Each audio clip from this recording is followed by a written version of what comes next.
Hey pilots, welcome to another exciting episode of War Robots Domination, a series of helpful gameplay tutorials designed to help highlight the tactics and strategies that I use to help tip the scales in my favorite game, War Robots. Each episode will feature a handful of battles along with helpful commentary that'll provide insight as to what I'm doing and why I'm doing it. I'm your host, Gotchure Beacons, and I've been playing this awesome game for a few years now, and I've learned a few tricks along the way that I'd love to share with y'all. You'll notice that although my hangar is fairly basic and at lower levels, I've been able to climb it up to Expert League, so I believe that you'll find my tactics will help you do more with less, which can be very helpful with today's economy in the game.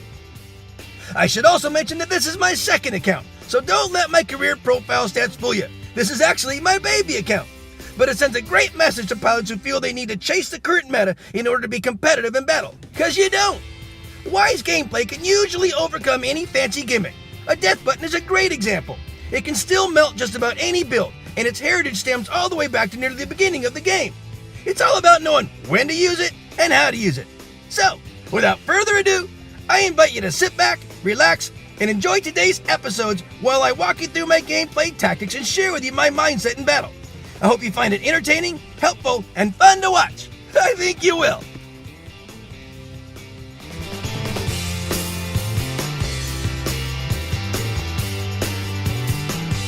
Let's start by taking a good look at my hangar. We got Frick and Frack, my Death Button Raven and my Russian Death Button Raven. And then we got the General, my beautiful Trident Fury. Then we got Reaper, my Avenger Bulwark. And then we got Buzzkill, my Spark Scorched Mender. The bots are all at level 6, the weapons are at level 9. I'm currently in Expert 2, closing on Expert 1. I'm gonna call this battle Too Close to Call. Do not go nowhere! And enjoy my friends in the background and status as they play their awesome song Theta. There'll be a link to their website on the description for this battle. So, I open up Yamantau in the General, my beautiful Trident Fury. The 600-meter range allows him to shoot right into center and start chipping away the Reds right immediately. It looks like I have a few other mates on my team that also opened up with Tridents and a few other interesting builds. It's all okay because you know what? We're all experts. We're all masters and experts. Everyone knows what they're doing. Everyone has a method to their madness and how they play the game, and it's all fine and dandy. We're all in our rights to play however we want. But using our situational awareness, using what's going on around us, figuring out ways to overcome what they're doing with us, it's just a matter of playing the game and learning what we're doing, knowing what we're doing, and knowing how to overcome if we're starting to fall behind. And that's what we got. We got 6 guys on my team that are all doing that. We just chunked up center there. We are still looking really bad on center. We don't have the control over that one. You know, when you fire a Trident, it has a splash. I'm jumping right off the tracks, but you know what? This is one thing that you really need to learn how to do. If you're going to be a Trident pilot, and I've noticed a couple of guys not quite doing it right, make sure you're shooting off to the side like I'm doing there. I'm chunking that guy away. He can't get away from a splash. And that's how you take care of these guys. They can either do what that guy did, is jump out of the way. He was just praying that he was able to make that jump before I took him out. But that's how you use the splash on your Tridents. It's got a tremendously far reach. You know, it says a 600-meter range. You can reach 620. Also, you can shoot to either side if someone's hiding behind one of those barriers and do it that way. So just be aware of that. So anyway, we're back to the battle here, and it's just a matter of using your situational awareness, using the whereabouts of your teammates, using the whereabouts of what's going on, watching the flow of the battle and all. I still am alive in the General. I am not probably going to module up on him because it's getting ready to be 5 minutes in, so it's time for me to take someone else out. I'm taking Frick out. Frick is my Russian Death Button Raven. Or excuse me, my Death Button Raven, not my Russian Death Button. It's my Death Button Raven. That's Pinatas and Korkins. And they have a little bit of splash, but they have a tremendous amount of power. It might not have been the right time, but I'm trying to just chip away, and we're trying to empty out the center guys right now. Hey, they're experts and masters too. Those guys have formidable weaponry, and they know how to use it too. So this is definitely a tight battle. And right now, we have certainly been losing the game on the beacons right now. I'm going to go ahead and take a suicide run. Now I'm going to hop into Buzzkill, my Spark Scorched Mender. He buzzes, then he kills you. Now I did this because the 600-meter range is going to allow me to start chipping away those guys right away. We're starting to actually create a little bit of a lag And if we do it right, if we get lucky, we can actually take advantage of this. Basically, if we can get just enough of our blues to head up the center right now, we can liberate center, and they are far back. They have had a couple of, people call them campers. They're long-range Zenit pilots, and it looks like they're right now satisfied with staying there. Their runners and brawlers have done a fantastic job and have given us fits for this entire battle. But I'm going to go ahead here and take Buzzkill. He buzzes, then he kills you. And he's also one tough son of a gun. And if I time my attack right, I can weather just about any storm that the Reds want to dish. So I have gone ahead and taken the center, and I'm going to go ahead and just march them down right up over to their other beacon. Now, the side beacon is kind of an off beacon for them. If they have a good runner or a brawler, he can beat me over there. But you know, Buzzkill, he is one tough son of a gun. And with his mending ability, and he's got a fairly good pace on him, I can get over here and start to cap this one. Now, I didn't quite get it. This guy was able to do it. And you know how this goes. If you're both standing on the same thing, it won't turn. He's backing off, and it may just turn for me, but I don't know what he's doing, and I'd rather just eliminate him as a threat. So I'm going to try to take him out, and I didn't quite do it, but now my mate's going to do it. So as he takes this guy out, I'm going to stay right here. I'm going to liberate this beacon now. We barely stopped that blue bar from getting any lower, and now it's starting to swing back our way, but we only got 50 seconds left. So it's too close to call right now. I got to keep going. They are getting ready to mech out, but we still got 30 seconds left, and our sliver is just a sliver. So I'm going to go ahead and punch away at this guy, and hopefully, there we go. That was too close to call. Oh my gosh. Great pilots on both sides. That little push we had at the end really helped us. It didn't help them that they had two Zenit pilots that didn't hop out. You know, you've seen me in my general. He's a camper, if you want to call it that. He's a support bot. But I know when to hop out when I need to hop out, and I always will. Those guys should have hopped out earlier when things weren't going their way. Look at that. We even had a tanker on our side who didn't get hardly any points or beacons. So good job on our side. Fantastic win. That was a great one to watch. If you see your name, thanks for the game. That was a heck of a battle. I'm going to title this battle, Hekova Comeback. You're definitely going to see why in the end. Stick around. Enjoy my friends in the background and status as they play their awesome song, November. And we are right now on Valley. And Valley's a cool map. I always open up with the general. He gets this little position right here to basically scope out what's going on in the battle. He's got a pretty good vantage point on a couple of different beacons. Looks like we've already gone back and capped their beacon back there, which is probably a tough one to do, but they are back at our spawn beacon. So, Valley's kind of an interesting battle layout because it does allow pilots to come through and basically come up with the little strategies and tactics to cause distractions and all. And so it's kind of a fun map. And it's never going to be the same battle twice. It looks like it could be, but you know what? Pilots are figuring out crafty little ways of sneaking around and getting to places and that sort of thing. So that makes it kind of fun. But as a result, you really kind of have to be mindful and not just expect pilots to be going in certain areas.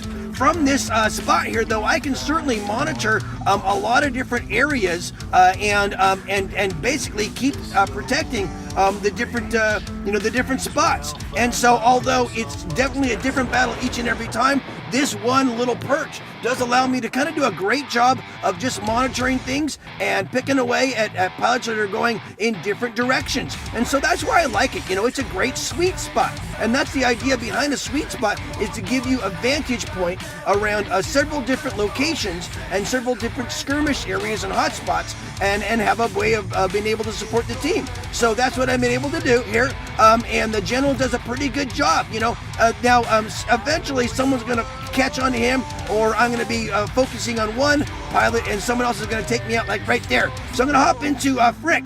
He's my Death Button Raven, and he's got a pretty good splash on him. So I'm going to try to take this guy out. And man, that was a that was a Spectre, and I didn't quite get him. And I thought I was going to knock him out, but again, I got picked off real easy, like from behind, by a Scourge pilot. So now I'm taking Frack out. That's the Russian Death Button Raven, and I'm going to try to chip this guy away. And it looks like someone else has got me too. And although I did my best to take care of this guy, boom, Frack got taken out. So here we have the Reaper.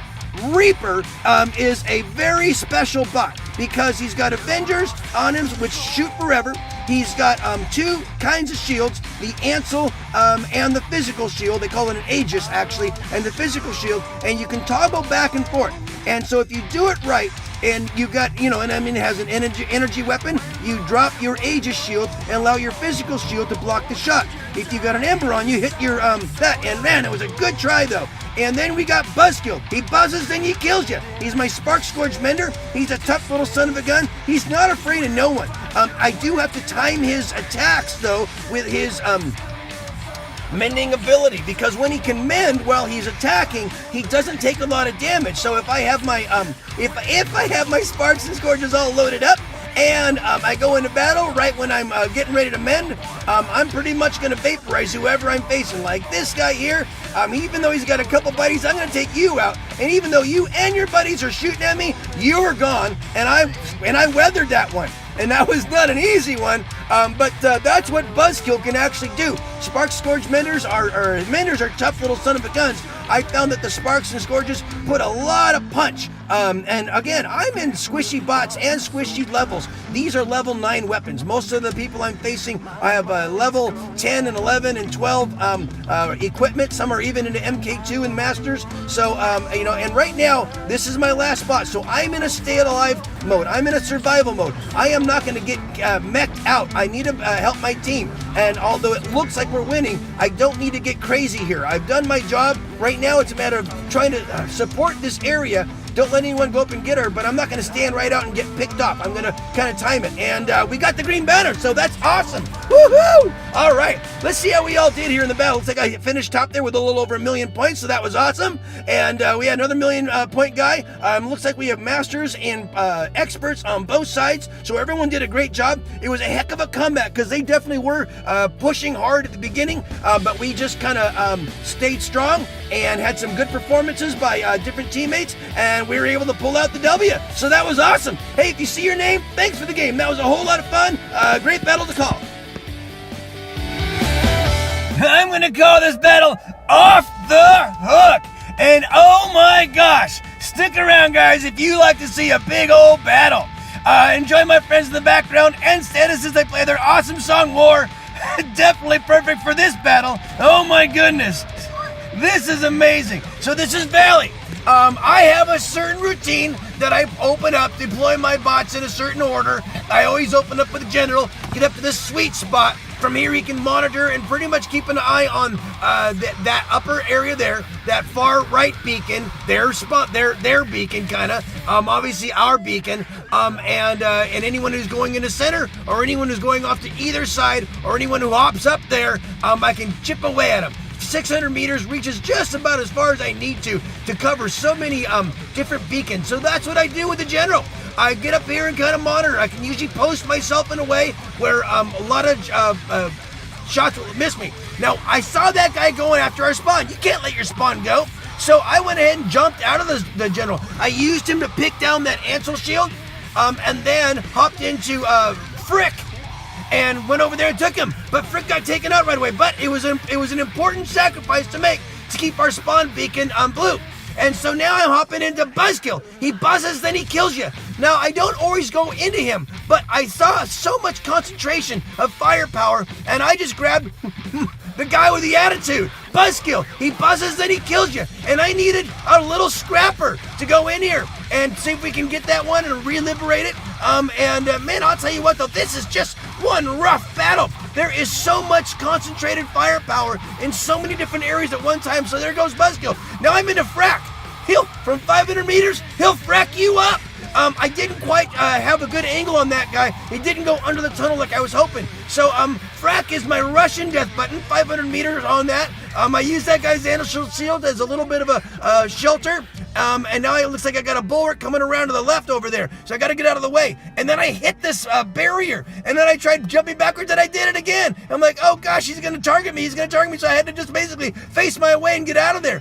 Hit a module. Now I got to go over. I'm going to go ahead and chip out that guy. I'm kind of looking around to see where my mates are. I see that my mate was going to liberate that one, which is kind of one of our near spawn beacons. And now he's going off to their beacon. So I'm going to go ahead and kind of sit here and try to help protect the center, but man, that bulwark is still alive, and so he's kind of causing a distraction over there and pulling some of our mates in that direction, which is not good, and that allowed them to liberate that center because we don't really have as much heat or firepower focused on it. So now I gotta stick around here with Frack and see if I can chip away and help my mate there, and he didn't quite make it. So I'm gonna do something else because I can't take those guys on and I'm running out of bots. You know, I've got squishy bots and I can tell I'm in with some heavy firepower here. So I'm gonna go ahead and do this. This is a really clever idea, and I say clever. This is what you do, guys. Keep them blue, right? I always tell you, go after the beacons first, damage second. So I saw a beacon I could liberate, so I did that. And then I was just about down to nothing, so I hopped in the bulwark to go back here and finally take this guy out because he was getting too close to our spawn beacon. And since he's got pretty good health and durability, I went ahead and helped to chip that guy down. And now there's this guy over here we're down 4 beacons to 1. I don't want to lose this game. We had it going. So I'm going to go over here and see if I can put some pressure on this guy, maybe take him out. Reaper's pretty formidable, pretty tough little son of a gun. So I'm gonna go ahead and liberate this one. It's gonna get us back up to 2 beacons to 3. We're still up on beacon bar, but man, we're all kind of running out of bots. But I'm gonna take Reaper in here to the center. And oh man, Ember, I can't fight an Ember. And there's a second one. And I can't do nothing with these guys with and I'm out.